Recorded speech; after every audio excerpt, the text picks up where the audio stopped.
Alright, let's begin with the class today. आज की class का ऑब्जेक्टिव है इंशाल्लाह के पास पेपर के सवाल आएंगे प्रॉपर्टीज ऑफ पॉलीगॉन यूनिट 7 की करेंगे इंशाल्लाह। तो जिन जिन सवाल में बच्चों ने मसले हैं वो बच्चों ने बता दिए। तो हम स्टार्ट लेते हैं क्लास। सबसे पहले स्टार्ट लेते हैं क्वेश्चन नंबर 4 से, जो छोटा सा सवाल है पेपर 1 का, और डिस्कस करते हैं। In the diagram ABC is a triangle in which AC is equal to BC। मैंने आपसे एक बात कही थी, सवाल पढ़ते जाया करें और मार्किंग करते जाया करें। तो अगर हम सवाल पढ़े और मार्किंग करें तो हमें ये पता चलता है कि AC equal to BC marked है ऑलरेडी, देख सकते हैं। लेकिन एक बात हमें पता है कि जब एक ट्रायंगल आइसोसेलेस होता है तो दो एंगल्स भी सेम होते हैं। तो AC के सामने वाला एंगल और BC के सामने वाला एंगल सेम होगा क्योंकि BC के सामने वाला एंगल Y है, तो AC के सामने वाला एंगल जो होगा वो भी क्या होगा, Y।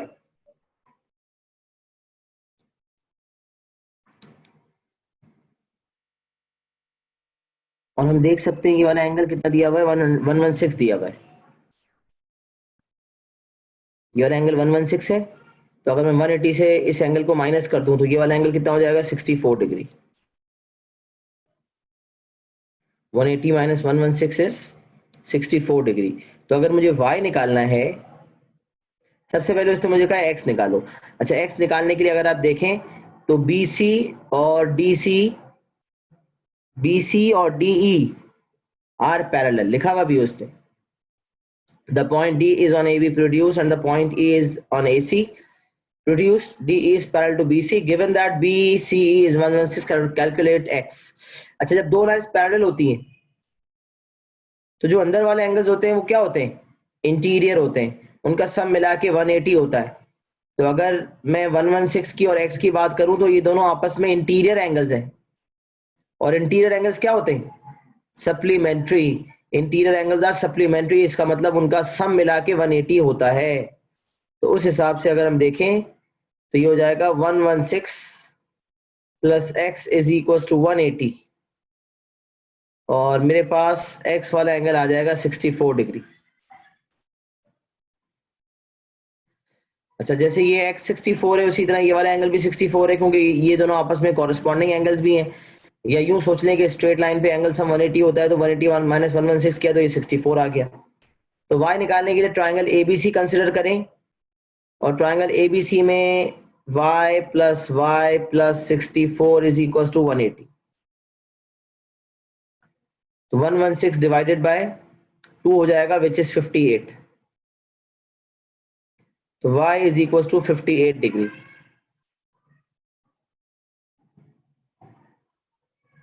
z निकालने के लिए आप देख सकते हैं जब y आ जाएगा तो स्ट्रेट लाइन पर y और z है, और हमें पता है कि स्ट्रेट लाइन का एंगल सम 180 होता है, तो y प्लस z मिला के 180 है। तो z निकालने के लिए 180 में से y को माइनस कर देंगे, विच इज 58। तो आंसर आ जाएगा 122।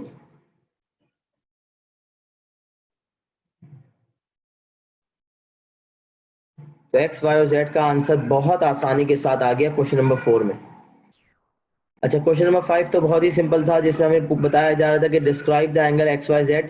तो हमें पता है 0 से 90 के दरमियान जो एंगल्स होते हैं उसे एक्यूट कहते हैं, 90 से 180 के दरमियान जो एंगल्स होते हैं उन्हें ऑब्ट्यूज कहते हैं, और 180 से 360 के दरमियान जो एंगल्स होते हैं उन्हें रिफ्लेक्स कहते हैं। तो तीन किस्म के एंगल्स होते हैं, एक्यूट, ऑब्ट्यूज, रिफ्लेक्स। रिफ्लेक्स 180 से 360 के दरमियान वालों को कहते हैं। अच्छा, अब सबसे पहले क्वेश्चन 6 पे बढ़ते हैं। क्वेश्चन 6 में सबसे पहले कहा जा रहा है पार्ट ए में, show that the interior angle of a regular hexagon is 120। हमें पता है हेक्सागोन एक 6 साइडेड फिगर है। सबसे पार्ट ए हो गया, भारत में फिर भी डिस्कस कर रहा हूं यहाँ पर। 6 साइडेड फिगर का एक इंटीरियर एंगल निकालना है। तो हमें पता है कि वन इंटीरियर एंगल निकालने के लिए फॉर्मूला इस्तेमाल होता है n-2 multiply by 180 upon n। n की जगह जब 6 सब्स्टिट्यूट करेंगे तो हमारे पास आंसर आ जाएगा 120 डिग्री। तो ये अब n की जगह 6 डालेंगे तो हमारा आंसर आ जाएगा 120 डिग्री। तो पहला पार्ट बहुत सिंपल था, फॉर्मूला हमने लिखे हुए थे, हमें सिर्फ सब्स्टिट्यूशन करनी थी और आंसर लाना था। अच्छा, उसके बाद अगर हम देखें part B, in the diagram ABCDEF is a regular hexagon. अच्छा, अब जिस रेगुलर हेक्सागोन का एंगल हमने पार्ट ए में निकाला है, वो उसने हमें बताया कि एक इंटीरियर एंगल एक रेगुलर हेक्सागोन का 120 डिग्री होता है। और वही डायग्राम जो है हमें 6 के पार्ट बी में उसने बना के दिया हुआ है कि A B C D E F is a regular hexagon. अच्छा, अब जैसे मैंने आपको एक बात बताई है, सवाल पढ़ते जाएं और साथ साथ मार्किंग करते जाएं, ये बड़ा इंपॉर्टेंट है। सवाल पढ़ते जाएं और साथ ही साथ मार्किंग करते जाएं। तो अगर मैं यहाँ पर मार्किंग करता हूं तो मार्किंग किस तरह करूंगा? रेगुलर हेक्सागोन है ना, इसका मतलब तमाम साइड्स बराबर होंगी और तमाम इंटीरियर एंगल्स बराबर होंगे। तो अब मैं ये मार्किंग यहाँ पर कर रहा हूँ, सिंगल लाइन डिनोट कर रही है, हर जगह सिंगल लाइन बना देता हूँ। इसके क्या फायदे होंगे अभी आपको थोड़ी देर में समझ आना शुरू हो जाएगा। मार्किंग क्या की, जब हमें पता चल गया कि A B C D E F regular hexagon है, तो हमें पता है इसकी सारी साइड्स क्या होती है, सेम। तो हमने एक सिंगल लाइन से सारी साइड्स को डिनोट किया ताकि ये इंप्रेशन कायम हो जाए कि ये सारी बराबर है। अच्छा, फिर सारे इंटीरियर एंगल्स भी 120 के होंगे, क्योंकि रेगुलर हेक्सागोन का इंटीरियर एंगल पार्ट ए में निकाल चुके हैं। तो ये वाला एंगल एक 120 मार्क्ड है, बाकी एंगल्स भी 120 मार्क कर लेते हैं, ये भी 120 होगा। अगर ये काम आप करते रहेंगे ना, सवाल पढ़ते जाएंगे, मार्किंग करते जाएंगे, तो इससे आपको कभी मसला नहीं होगा इंशाल्लाह। ये भी 120 डिग्री है, ये वाला एंगल भी 120 है, और ये वाला एंगल भी 120 है। अभी मैंने कुछ नहीं किया, सवाल पढ़ा है और कुछ डायग्राम में कुछ मार्किंग कर ली। अच्छा, फिर वो कहता है A B P Q and F A R S are two squares.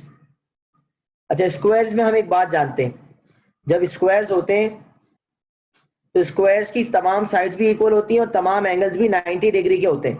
तो मार्किंग कर लेते हैं, A B P Q, angle A जो है 90 मार्क कर लें, एंगल बी भी 90 मार्क कर लें, एंगल पी भी 90, एंगल क्यू भी 90, तमाम एंगल्स 90। अच्छा, इसी तरह angle F A R S, angle F 90, फिर ये वाला एंगल ए 90, फिर ये एंगल आर 90, फिर ये एंगल एस 90, तमाम एंगल्स 90 मार्क कर दिए। अच्छा, फिर स्क्वायर्स की तमाम साइड्स बराबर होती हैं। आप देख सकते हैं ए बी पी क्यू वाला जो स्क्वायर है, उसकी एक साइड सिंगल लाइन से डिनोट हुई हुई है, क्योंकि ये ए बी जो है वो हेक्सागोन का पार्ट था, तो जो हेक्सागोन की बाकी साइड्स की लेंथ है वही ए बी की लेंथ है, और ए बी क्यू के स्क्वायर का भी पार्ट है, लिहाजा जो ए बी की लेंथ है वही लेंथ पी बी की, पी क्यू की और ए क्यू की भी होगी। तो आप देख सकते हैं जो हेक्सागोन की साइड्स है वही लेंथ स्क्वायर की भी है। इसी तरह एफ ए आर एस जो स्क्वायर है, उसमें एक साइड एफ ए है जो कि हेक्सागोन का पार्ट है, और क्योंकि ये एफ ए स्क्वायर का भी पार्ट है, लिहाजा एफ ए की लेंथ बाकी साइड्स के बराबर होगी। तो F A are, R S और एफ एस, ये तमाम साइड्स की लेंथ होगी बराबर। अब देखिए, हमने डायग्राम को भर दिया पूरा, उस पर दबा के मार्किंग कर ली। अगर ये मार्किंग में शुरू में ना करता तो इस सवाल को टैकल करना वाकई मेरे लिए मुश्किल होता, क्योंकि जब सवाल पूछे जाते तो मैं वो चीज पिक ही नहीं कर पाता जो मुझे पिक करनी चाहिए थी। तो मैंने जैसे ही स्क्वायर पढ़े मैंने मार्किंग की, मैंने हेक्सागोन पढ़ा मैंने मार्किंग की, तमाम इंटीरियर एंगल्स लेबल कर दिए 120, तमाम साइड्स को सिंगल लाइन से डिनोट कर दिया। तो जो स्टेटमेंट है बड़ी इंपॉर्टेंट है, ये मैं आगे तक लेके जाऊंगा, एंगल प्रॉपर्टी ऑफ सर्कल तक ये बात आपको बताता रहूंगा। सवाल को पढ़ते जाएं और मार्किंग करते जाएं, कॉन्ग्रुएंस एंड सिमिलैरिटी हो, पॉलीगॉन्स हो, डायग्राम वाले सवाल जब भी आएंगे, सवाल पढ़ते जाएंगे, डायग्राम में कुछ ऐड करते जाएंगे। जब डायग्राम पे प्रॉपर एडिशन हो जाए, उसके बाद देखें आपसे क्या पूछा जा रहा है।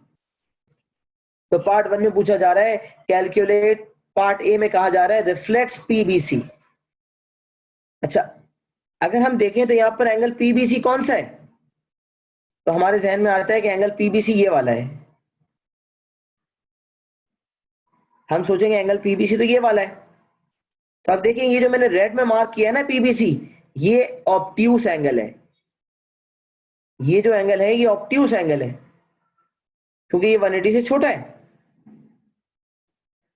तो इसका रिफ्लेक्स एंगल क्या होगा, ये जो पूरा मार्क हुआ है ना 90 और 120 पूरा यहां से लेकर यहां तक, ये पूरा जो है रिफ्लेक्स है।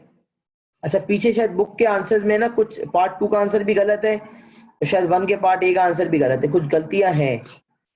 तो पीबीसी का आंसर शायद पीछे 150 लिखा हुआ है, जो कि गलत है, क्योंकि 150 तो ऑब्ट्यूज एंगल है।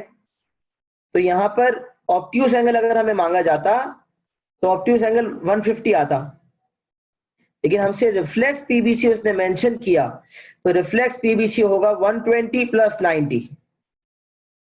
अगर ऑब्ट्यूज पीबीसी पूछा जाता तो मैं 360 में से 210 को माइनस करता, 150 आ जाता।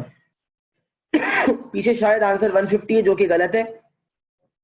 तो आपने पीबीसी का आंसर देना है 90 प्लस 120। देखिए मैंने मार्किंग पहले से की हुई थी, तो मुझे कुछ सोचने की जरूरत नहीं पड़ी, उन्हीं मार्किंग्स को मैंने देखा और मेरे पास एंगल आ गया 210।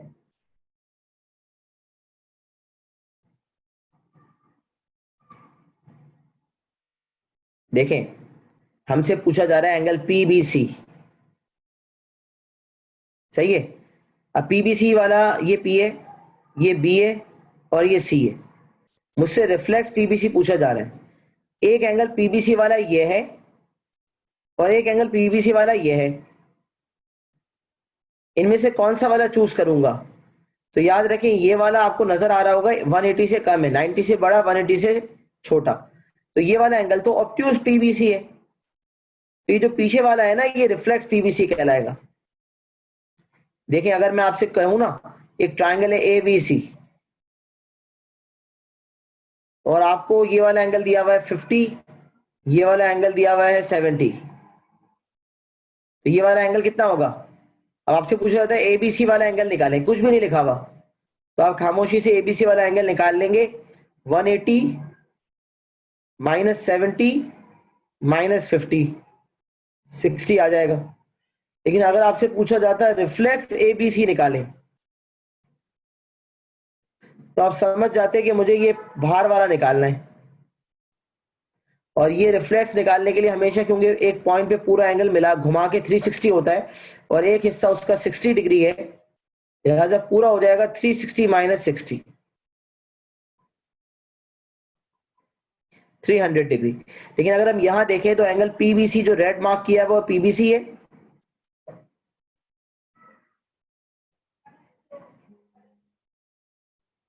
और ये जो मैं ब्लैक में मार्किंग कर रहा हूं, यहां से लेकर यहां तक,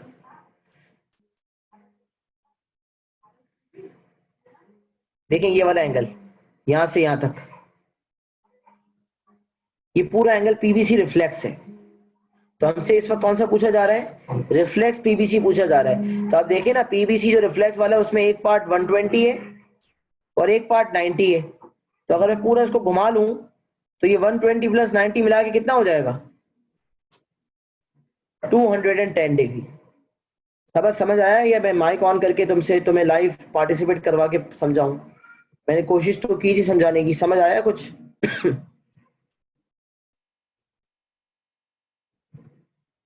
सही है, बेहतरीन हो गया, चलो जबरदस्त।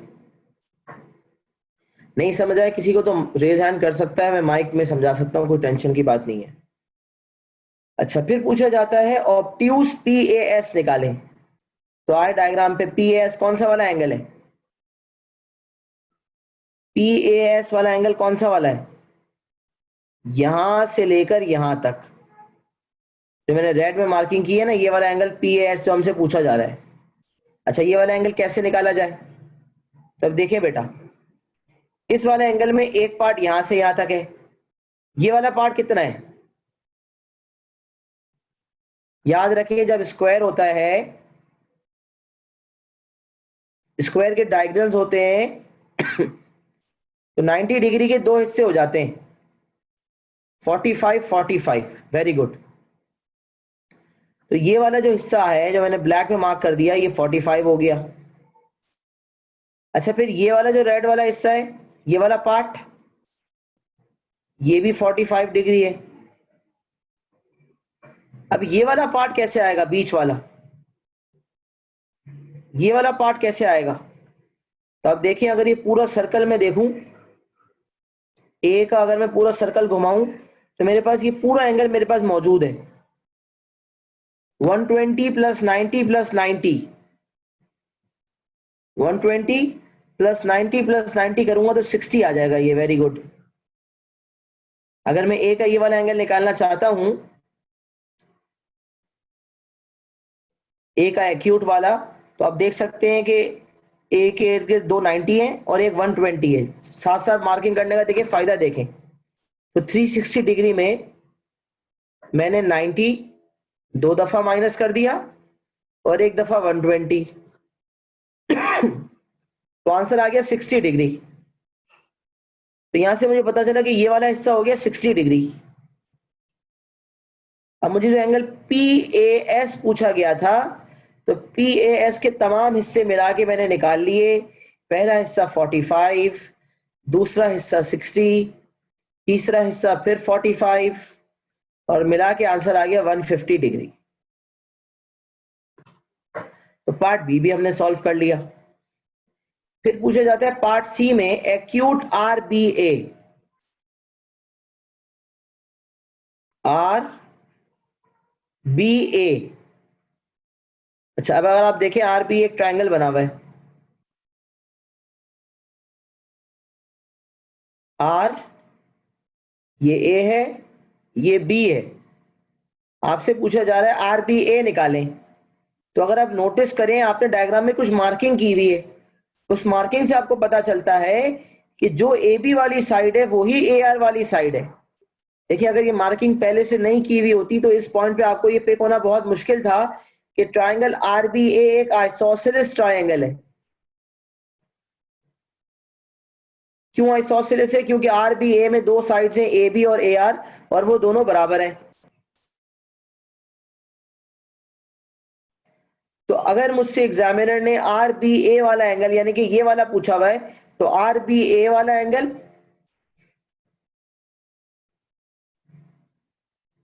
बराबर होगा BRA वाले एंगल के।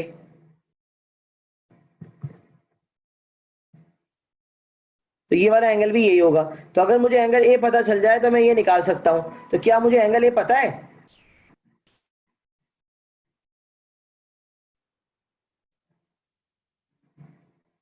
Very good. Angle RAB marking हुई हुई है, एंगल RAB की मार्किंग हुई हुई है। देखिए आप, RAB जो मार्क हुआ है उसमें एक हिस्सा 60 है, देखें एक हिस्सा 60 है और एक हिस्सा 90 है। तो ये पूरा RAB मिला के आपके सामने है 90 + 60 150। तो मैं कहता हूं RAB वाला एंगल मुझे पता है 90 + 60। जो हमने मार्किंग की हुई थी वो हमें इतना काम आ रही है कि हम कहीं फंस नहीं रहे। तो ये वाला एंगल हो गया 150 डिग्री। ये वाला एंगल 150 हो गया, तो बाकी दो एंगल्स क्या होंगे? दोनों x मान लिया जाए। तो मैं क्या करूंगा, 180 में से 150 को कर दूंगा माइनस और डिवाइडेड बाय 2 कर दूंगा, तो मेरे पास एक सिंगल एंगल आ जाएगा 30 डिवाइड बाय 2 15 डिग्री। तो एक्यूट RBA मेरे पास आ जाएगा 15 डिग्री।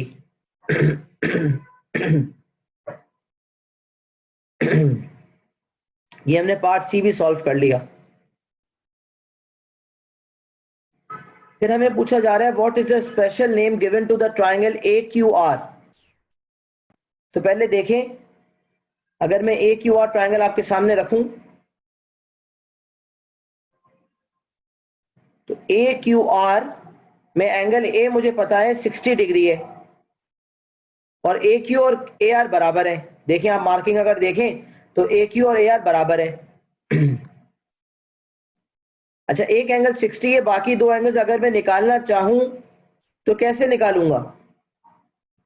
क्योंकि ये आइसोसेलेस है, लिहाजा 180 में से मैं 60 डिग्री को माइनस करूंगा और बाकी दो में से हर एक एंगल को निकालने के लिए डिवाइड बाय 2 कर दूंगा, तो आंसर फिर 60 आ जाएगा। तो यहां मुझे पता चला कि भाई ये तो तमाम एंगल 60 हैं और जिस ट्राइंगल के तमाम एंगल सेम हो वो उसकी तमाम साइड्स भी सेम होती हैं, तमाम लेंस भी इक्वल होती हैं।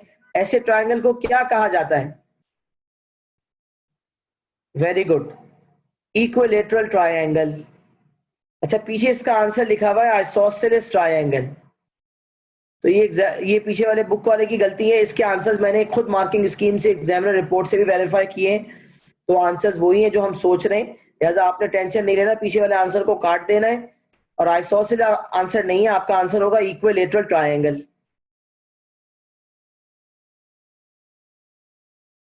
तो पार्ट 2 का आंसर पीछे आइसोसेलेस लिखा हुआ है, उसे काट के इक्विलेटरल कर दें, और मैंने साबित भी कर दिया कि ये इक्विलेटरल कैसे है। यहाँ ये हमारा सवाल जो पेपर 2 का हिस्सा था वो हमने अल्लाह के फजल करम से मुकम्मल कर लिया। फटाफट वर्किंग 1 मिनट में कॉपी कर लें अगर अब तक कॉपी नहीं की तो। 6 वाला सवाल हो गया हमारा मुकम्मल।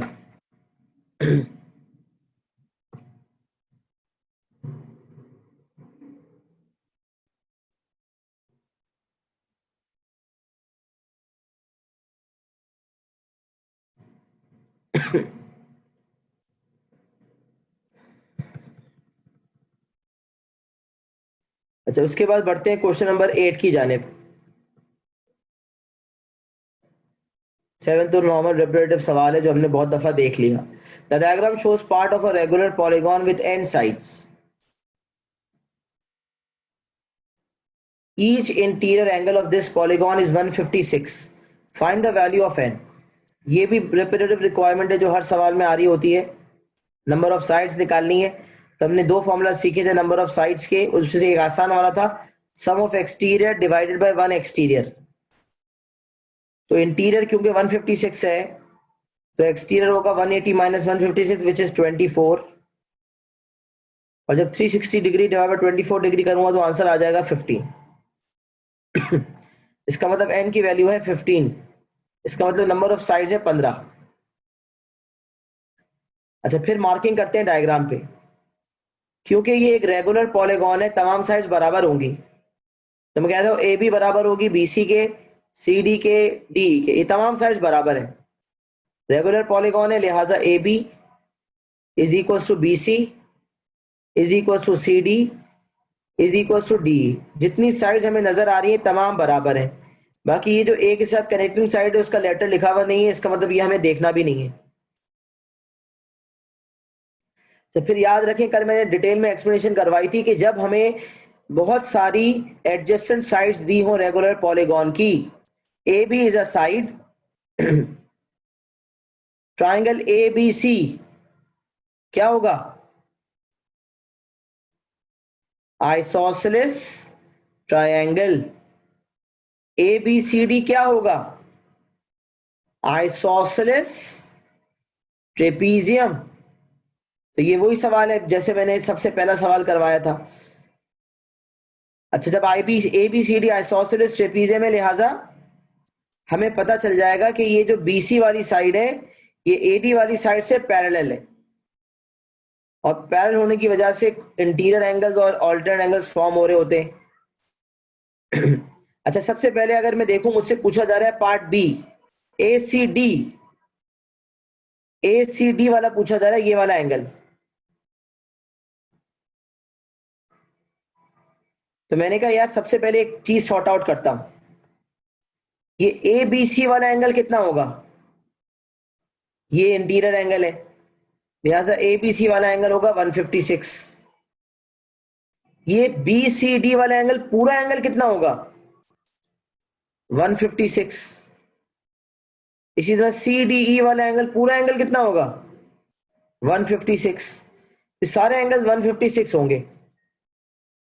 अच्छा, अब अगर मुझे बी सी डी 156 पता है तो अगर मुझे ये बी सी ए वाला एंगल पता चल जाए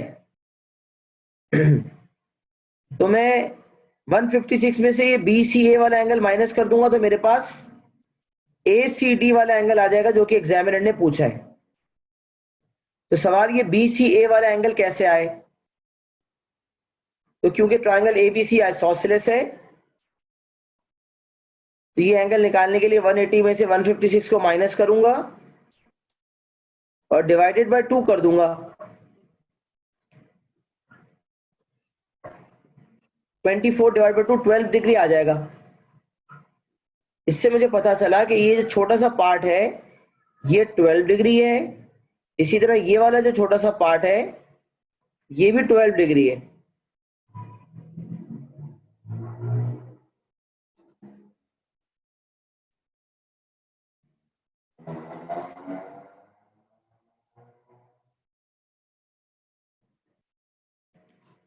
अच्छा, अब अगर मुझे ये एंगल निकालना है ACD वाला, तो मैं क्या करूंगा, पूरे 156 में से 12 को माइनस कर दूंगा, तो 156 minus 12 degree is equal to 144 degree. तो ACD वाला एंगल जो आ गया वो आ गया 144 डिग्री। फिर एग्जामिनर मुझसे पूछ रहा है ADC वाला एंगल निकालें। ये वाला एंगल पूछा जा रहा है जो मैं रेड से मार्क कर रहा हूं, ADC। तो आप मुझे बताएं, जब BC और AD पैरेलल है, जब BC और AD पैरेलल है, ये शेप बना हुआ है ना, ABC और D, BC और AD पैरेलल है, तो क्या मुझे एंगल C पूरा पता है? हाँ पता है, 156 है। तो क्या एंगल ADC मुझसे पूछा जा रहा है, मैं बता सकता हूं कितना है? हाँ बच्चों, कितना होगा?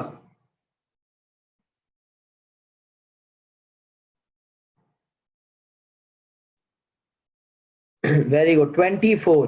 क्योंकि पैरेलल लाइंस हैं, ये दोनों एंगल्स इंटीरियर होंगे। BCD वाला एंगल प्लस C प्लस ADC वाला एंगल, ये दोनों मिला के 180 डिग्री होंगे। Interior angles are supplementary. तो BCD वाला एंगल 156 पता था, ADC निकालने के लिए 180 में से 156 माइनस कर दूंगा, तो मेरे पास 24 डिग्री आ जाएगा। तो ADC is equal to 24 degree. देखिए, अगर मुझे ये बात पता ना होती कि ये आइसोसेलेस ट्रेपीजियम है और ये दोनों साइड्स पैरेलल है, तो मैं शायद इस आंसर तक कभी ना पहुंच पाता। इसी तरह अगर मुझे एग्जामिनर कभी CAD वाला एंगल पूछता है, तो वो दो तरीके से आ सकता है। ये वाला एंगल क्योंकि मेरे पास 12 है और ये वाला पूछा जा रहा है, तो ऑल्टरनेट एंगल्स के थ्रू अगर आप देखें, Z फॉर्म हो रहा है, ये मैंने ब्लैक में बना दिया Z। तो अगर ये वाला एंगल 12 है, तो ये वाला एंगल भी कितना होगा, 12। तो अगर ऑल्टरनेट के थ्रू आप 12 एंगल निकाल लें और फिर उसके बाद ये एंगल D निकालना चाहें तो भी निकाल सकते हैं। कैसे? 180 माइनस 12 माइनस 156, उसके उससे भी आपका आंसर आ जाएगा एंगल D वाला। अच्छा सॉरी, 180 माइनस 12 माइनस 156 नहीं है, 144 है। तो 156 तो पूरा था ना, ये वाला हिस्सा तो मैं पहले ही बता चुका हूं, 144 है। तो 180 माइनस 12 माइनस 144 अगर मैं करूंगा, तो यहां से भी मेरा आंसर 24 डिग्री आ जाएगा।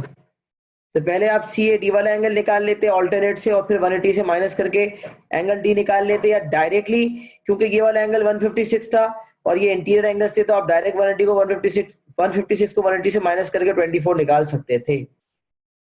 बस याद ये रखे रहे कि जब भी पैरेलल लाइंस होती हैं, तो corresponding angles, interior angles, altered angles लग सकते हैं, और हमें अपने दिमाग को एक्टिव रखना है कि कौन सा एंगल किस वक्त इस्तेमाल हो रहा है। बात समझ आ रही है सबको? किसी का कोई सवाल?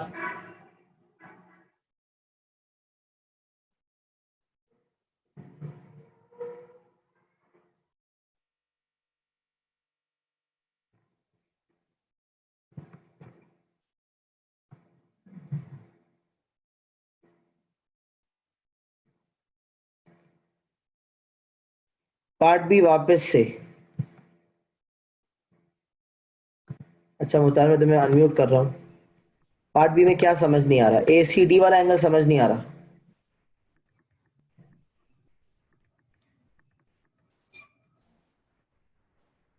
ACD देखो, मैं इसको मिटाता हूँ, सही है। अच्छा मुतार, हमें ये बात पता है BC और AD पैरेलल है। जी सर। अच्छा, अब ये ABC वाला एंगल 156 है, ये बात भी पता है जी क्योंकि ये इंटीरियर एंगल है। कौन कौन से एंगल्स इंटीरियर है मुझे बताओ? पॉलीगॉन का जितना हिस्सा बना हुआ है, उसमें कौन कौन से एंगल्स इंटीरियर तुम्हें समझ आ रहे हैं? एंगल ABCD सारे।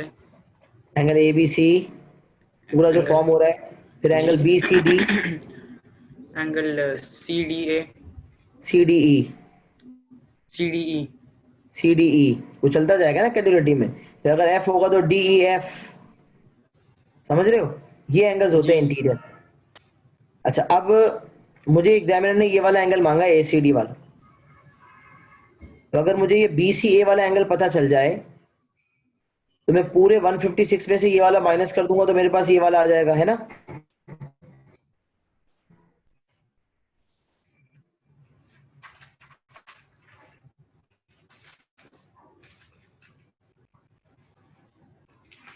हाँ मुताहर, सुन रहे हो। जी जी तो ट्राइंगल ABC आइसोसेलेस ट्राइंगल है, ये बात हमें पता है कि जब दो कंसेक्यूटिव साइड्स होती हैं और हम उनको ज्वाइन करते हैं तो ट्राइंगल बनता है, वो आइसोसेलेस होता है। क्यों? क्योंकि AB BC सारी बराबर साइड्स है ना, तो जब ABC ट्राइंगल में AB और BC बराबर है तो ये ट्राइंगल यकीनन आइसोसेलेस होगा। जी, टू साइड्स इक्वल। तो ABC वाला एंगल कितना है? 156। जी, इंटीरियर एंगल्स 156। सही है। तो अब अगर मुझे जो है वो ACD वाला एंगल और BAC वाला एंगल निकालना है तो ये दोनों बराबर होंगे। ACD और ACB ACB और BAC और तुम्हारा नेट का इश्यू आ रहा है इसलिए तुम्हारी आवाज भी अटक रही है थोड़ी सी। तो ACB और BAC बराबर है और ये दोनों एंगल्स कितने होंगे? 12 डिग्री। कैसे निकाले हमने ये? 180 में से हमने 156 को माइनस कर दिया और जो आंसर आया उसको डिवाइडेड बाय 2 कर दिया, तो मेरे पास 12 डिग्री आ गया।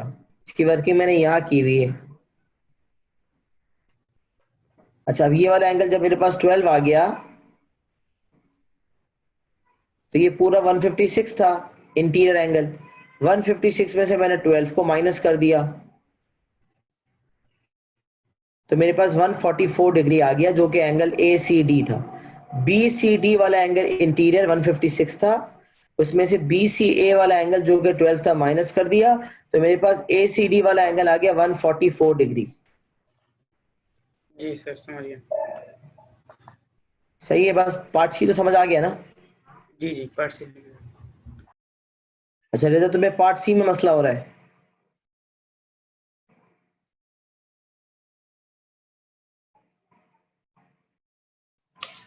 रेदा, पार्ट सी में मसला हो रहा है? जी सर। अच्छा, पार्ट सी में पार्ट बी समझ आ गया, ये बताओ। जी अच्छा, कल जो हमने क्लास ली थी वो तुमने अटेंड की थी? जी, अटेंड नहीं की थी, बाद में भी की थी। रिकॉर्डेड देख ली थी ना? सही है। अब देखो, ये हमने बात डिस्कस की थी ट्रेपीजियम वाली, जिसके थ्रू हमने ये सॉर्ट आउट किया था कि ABC आइसोसेलेस ट्राइंगल है और ABCD आइसोसेलेस ट्रेपीजियम है। जी देखो मैं मिटा रहा हूँ, दोबारा से मिटा रहा हूँ, पूरा डायग्राम मिटा रहा हूँ। सही है, सफाया कर दिया मैंने इसका। देखो BC और AD पैरेलल है, ये बात क्लियर है तुम्हें? यस। अच्छा, ये BCA वाला एंगल मेरा 12 डिग्री आया था, ये भी समझ आ गया। जी तो क्या ये BCAD ऑल्टरनेट एंगल्स बन रहे हैं? ये BCA वाला एंगल इस वाले एंगल के बराबर होगा? ओके, अब समझ आ गई। ये BC वाला जो है ये ऑल्टरनेट एंगल्स बना रहा है। जी बिल्कुल। और ये वाला एंगल जो है वो पहले ही निकाल चुके थे, 144।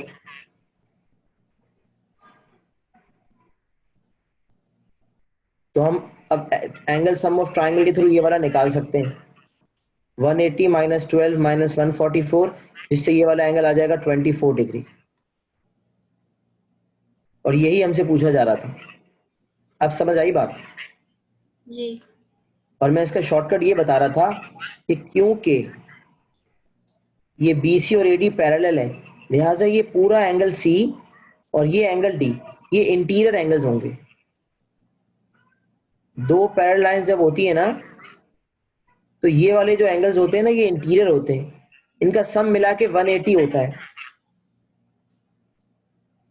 तो अगर एक एंगल 156 है तो दूसरा एंगल निकालने के लिए 180 में से माइनस करूंगा तो मेरे पास आ जाएगा 24 डिग्री। तो इंटीरियर एंगल सप्लीमेंट्री के लॉजिक से डायरेक्ट आ सकता था एंगल डी, या फिर अगर मैं ऑल्टरनेट से पहले एंगल ए निकालता फिर एंगल सम ऑफ ट्रायंगल से निकालता तो उससे भी आ सकता था। तो ये दोनों तरीके हमारे पास मौजूद थे। अब बात समझ आ गई? जी। सही है भाई, फाइनली हमने इस सवाल को क्लियर कर लिया है।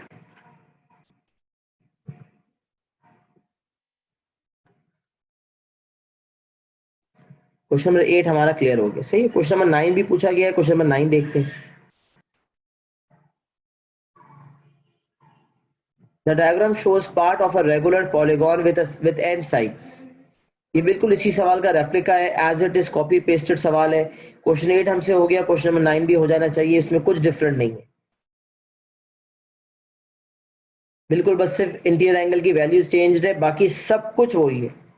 एज इट इज डायग्राम वही है, वही ACD पूछा जा रहा है, फिर वही ADC पूछा जा रहा है। सब कुछ वही काम करना है जो पिछले सवाल में किया था। वो नवंबर 2003 का सवाल था, ये इंटरनेशनल एग्जाम का सवाल है। ये वही चीज है, बेसिकली दोनों चीजें सेम ही है, बस खाली वैल्यू डिफरेंट है, बाकी सब सेम है। तो क्वेश्चन नंबर 8 हो गया, तो क्वेश्चन नंबर 9 भी कवर हो गया।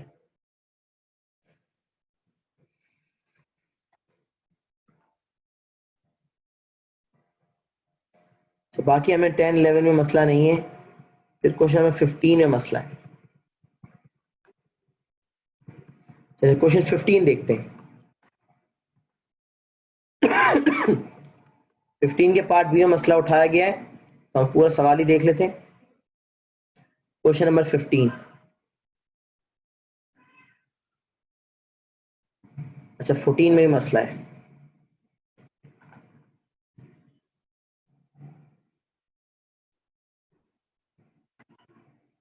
चलिए 14 वाला भी कर लेते हैं।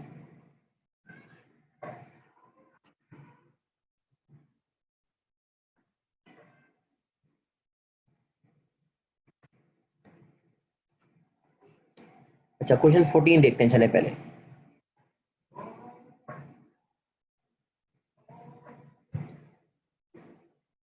three of the angles of a quadrilateral are each 95 degree. Quadrilateral का जब लफ्ज आया ना, तो मैंने फौरन कहा कि वो फिगर है जिसकी 4 साइड्स होती हैं, और क्वाड्रिलेटरल का एंगल सम हमें बचपन से बताया जाता है 360, और निकला कैसे, n-2 × 180 अगर मैं करूंगा तो sum of angles of a quadrilateral हो जाएगा 360। एक क्वाड्रिलेटरल के 3 एंगल्स 95 हैं, चौथा निकालना है, तो 360 डिग्री टोटल होता है, उसमें से 95 डिग्री के 3 एंगल्स हैं जो माइनस करने। मैंने कहा 95 डिग्री मल्टीप्लाई बाय 3, 270, 280, 285, 15 और 60 75, 75 डिग्री का एंगल हो जाएगा पार्ट ए।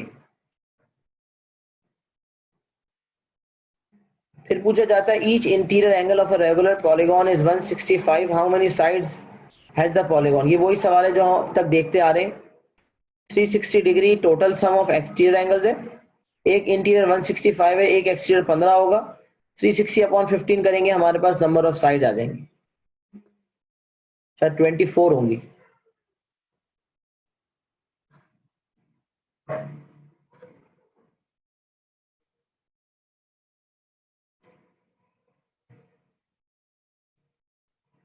सही, क्वेश्चन 15 देखते हैं अब। AB and BC are adjacent sides of a regular polygon.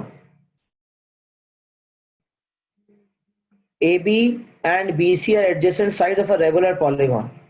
तो इसका मतलब ये है कि जो साइड AB होगी वही लेंथ BC की होगी। मार्किंग कर ली मैंने। AB एंड BC जो है ये दोनों सेम होंगी क्योंकि रेगुलर पॉलीगॉन है, और ABC वाला एंगल दिया हुआ है 140। Calculate the number of sides of the polygon. ये तो रेपिटेटिव सवाल है, हर दफा ही आता है। एक इंटीरियर 144 है, अगर आप देखें तो AB और BC एडजेसेंट साइड्स हैं, तो इनके दरमियान जो एंगल होगा that would be the interior angle. तो एक्सटीरियर एंगल कितना हो जाएगा,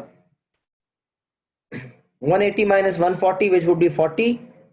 तो नंबर ऑफ साइड्स अगर निकालनी है 360 डिग्री डिवाइड बाय 40 कर लूंगा, आंसर क्या आ जाएगा 9। तो नंबर ऑफ साइड्स हो जाएंगी 9।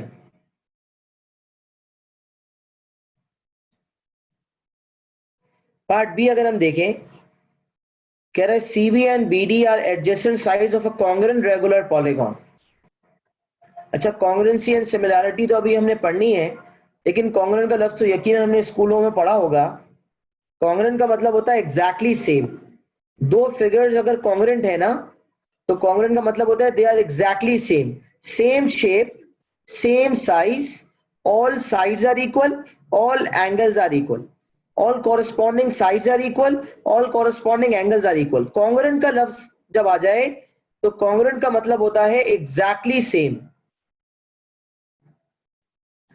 कोई भी दो शेप कॉन्ग्रुएंट होंगे, इसका मतलब दे आर एग्जैक्टली सेम, मतलब all corresponding sides are equal, all corresponding angles are equal. तो जब दूसरा पॉलीगॉन है रेगुलर वाला, CB and BD are adjacent sides of a congruent regular polygon, इसका मतलब CBD भी वही वाला पॉलीगॉन है जैसे कि ABC वाला था, लिहाजा CBD में CB और BD एडजेसेंट साइड्स है, दोनों बराबर होंगी, जो CB है वही BD होगी। और जिस तरह ABC 140 था, उसी तरह CBD का इंटीरियर एंगल भी 140 होगा। ये दूसरा पॉलीगॉन दिया हुआ है, इसका भी इंटीरियर एंगल 140 होगा। लिहाजा यहां से मुझे पता चला कि हमारा CBD वाला एंगल जो है 140 है, और मुझे ABD वाला एंगल पूछा जा रहा था। तो अब मैं ABD वाला एंगल निकालने के लिए 360 में से 2 दफा 140 को माइनस कर दूंगा। 360 माइनस 280 हो जाएगा 80 डिग्री। तो ABD वाला एंगल आ जाएगा 80 डिग्री। वेरी गुड बेटा, पार्टिसिपेशन हम लोग रखते हैं, अच्छी बात है, ताकि मुझे पता चले सब ट्रैक पर चल रहे। तो हमारा आंसर आ जाएगा ABD का 80 डिग्री। इसके साथ हमने क्वेश्चन नंबर 15 को भी टैकल कर लिया।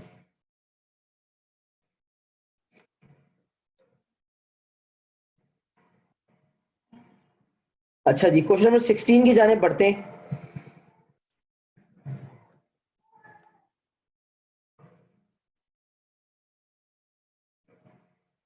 In the quadrilateral ABCD, angle A is x, B is 2x, C is 3x and D is 4x.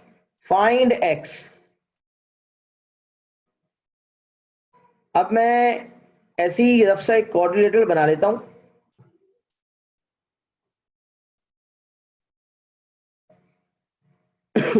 मैंने ट्रेपेजियम शेप का बना लिया, जरूरी नहीं था, किसी भी शेप का बना सकते।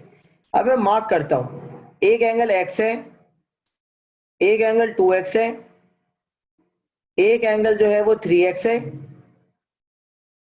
और एक एंगल जो है 4x है। याद रखें, जब आप क्वाड्रिलेटरल की नेमिंग कर रहे हो तो या तो आपने एंटी क्लॉकवाइज डायरेक्शन में नेमिंग करनी होती है या क्लॉकवाइज, जैसे ABCD या फिर ABCD। मतलब सीक्वेंस देखें, ABCD या फिर ABCD। आप ऐसा नहीं कर सकते ABCD, अगर आप यहां C लिख देंगे यहां D लिख देंगे, मामला उल्टा हो जाएगा। तो या तो आप क्लॉकवाइज सेंस में नेमिंग करेंगे या एंटी क्लॉकवाइज में। आप किसी भी एक सीक्वेंस को फॉलो करते हुए ही नेमिंग कर सकते हैं, उसके अलावा नहीं कर सकते। सबसे पहले पूछा जा रहा है एंगल x। तो डायग्राम हम ना भी बनाए, तो डायग्राम मैंने आपके समझने के लिए बना दिया, डायग्राम ना भी बनाए तो कोई फर्क नहीं पड़ता, क्योंकि हमें पता है क्वाड्रिलेटरल का एंगल सम क्या होता है, 360। लिहाजा x plus 2x plus 3x plus 4x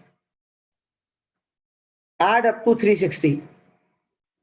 तो अगर मैं ऐड कर ले 3 3 6 6 plus 4 10, 10x is equal to 360 और x आ जाएगा 36 डिग्री।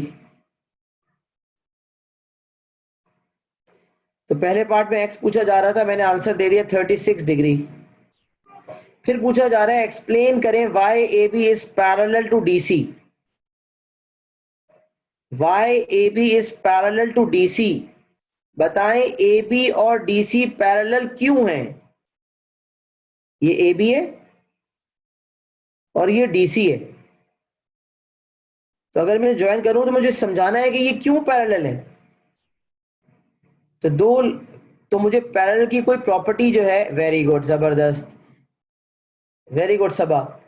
यहां पर हमने ये देखना है एंगल बी 2x है। अच्छा मैं सारे एंगल्स के नाम दे रहा हूं। एंगल ए एक्स था विच इज 36, एंगल बी हो जाएगा 72, 36 इंटू 3 करो 90, 108,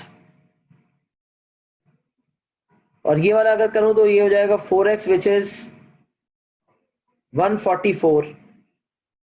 अब मुझे पूछा जा रहा है बताओ ये ए बी और डी सी पैरेलल क्यों है। अच्छा एक तो ये पूछता क्या, बताओ डिटरमिन करो क्या ये पैरेलल है। तो डिटरमिन का मतलब होता पैरेलल हो भी सकते थे और नहीं भी हो सकते थे, हमें बताना होता कि वो पैरेलल है या नहीं। यहां हमें ये नहीं बोला कि पैरेलल है या नहीं, ये बताओ। वो कह रहे हैं मैं तो जानता हूं ये पैरेलल है, तुम एक्सप्लेन करो क्या ए बी पैरेलल डीसी से क्यों है।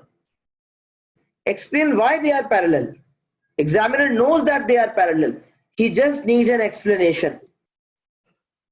तो यहां पर पैरेलल लाइंस के हवाले से या तो कॉरेस्पॉन्डिंग की प्रॉपर्टी या ऑल्टरनेट की प्रॉपर्टी या इंटीरियर की प्रॉपर्टी कोई भी एक मैच करवा दें।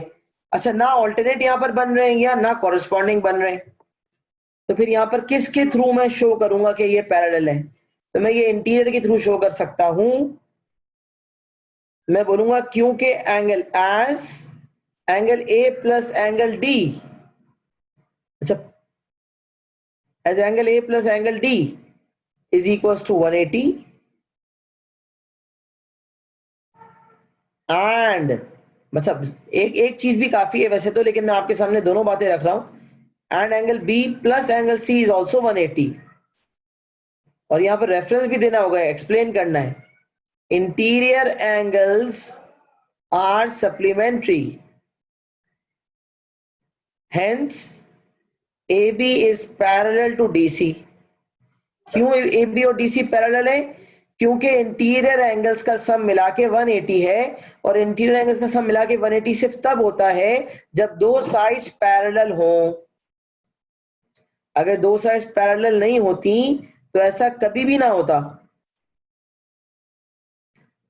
तो इनका सम क्योंकि 180 बन रहा है, लिहाजा ये इस बात की निशानी है कि दो लाइंस पैरेलल हैं।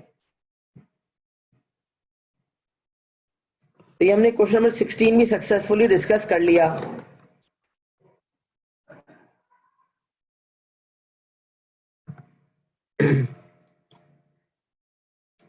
छोटा सा सवाल था, यकीनन आप लोगों ने साथ साथ कॉपी कर लिया होगा।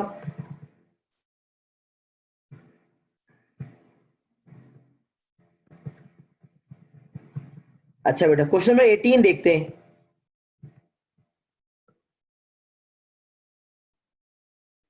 The diagram represents a framework. BC is 1.3, BD is 1.9 and B is 1.5, BCD is 76, 68 and 90 degree. अच्छा ये सवाल एंगल प्रॉपर्टीज का नहीं है, ये ट्रिग्नोमेट्री का सवाल है। ट्रिग्नोमेट्री जो है अगर आपने पढ़ी हुई है स्कूलों में तो आप इसको कर सकते हैं तो कर लीजिएगा, वरना ट्रिग्नोमेट्री की एक्सप्लेनेशन तो हम डिटेल में करेंगे। फिर भी अगर कोई जानता है तो मैं एक रफली डिस्कस कर लेता हूं कि अगर मुझे DBE वाला एंगल निकालना है तो ये साइन रूल से होगा, नॉन राइट एंगल ट्रायंगल है इसलिए। AE निकालना है तो ये सोकाटोआ से, राइट एंगल ट्रायंगल में हमें पता है ट्रिग्नोमेट्रिक रेशियो इस्तेमाल होते हैं, ये उससे होगा सोकाटोआ से। और BDC वाला एंगल जो हमें निकालना है, अच्छा मैंने DBC निकाल लिया था पहले, सॉरी DBE पूछा था मुझसे, तो DBE वाला जो पूछा ये भी राइट एंगल ट्रायंगल से होगा, सोकाटोआ से होगा, ट्रिग्नोमेट्रिक रेशियो से होगा। AE भी ट्रिग्नोमेट्रिक रेशियो से होगा, नहीं हाँ सही है, सही है, ट्रिग्नोमेट्रिक रेशियो से होगा। और ये जो BDC वाला एंगल है ये साइन रूल से होगा। भारत ये ट्रिग्नोमेट्री की नॉलेज है, अगर आपको ऑलरेडी आती है तो आप कर सकते हैं, वरना अभी हमने ट्रिग्नोमेट्री डिस्कस नहीं किया, बहुत जल्द डिस्कस करेंगे, बहुत जल्द पढ़ेंगे ट्रिग्नोमेट्री इंशाल्लाह। तो अभी के लिए समझ लेंगे, ट्रिग्नोमेट्री से रेफर करेंगे इस सवाल को। क्वेश्चन नंबर 19 में अगर आप देखें तो यहाँ पर जो है टैंजेंट बना हुआ है, सर्कल प्रॉपर्टीज का सवाल है। कुछ सर्कल प्रॉपर्टीज का यहाँ इस्तेमाल होगा। Angle property of circle unit 7C है, लिहाजा जब यूनिट 17C मुकम्मल होगा तो ही ये सवाल किया जा सकता है। इसमें एंगल प्रॉपर्टी ऑफ सर्कल की प्रॉपर्टीज कुछ लगेंगी। Tangent perpendicular to radius, diameter subtends an angle of 90 at the circumference. अगर आपको बेसिक प्रॉपर्टीज पता है आप कर सकते हैं, कर लीजिएगा, लेकिन अभी हम ऑफिशियली इसको नहीं कर सकते। यूनिट 7C मुकम्मल हो जाएगा, ये सवाल बहुत हलवा हो जाएगा, आप आराम से कर सकेंगे इंशाल्लाह।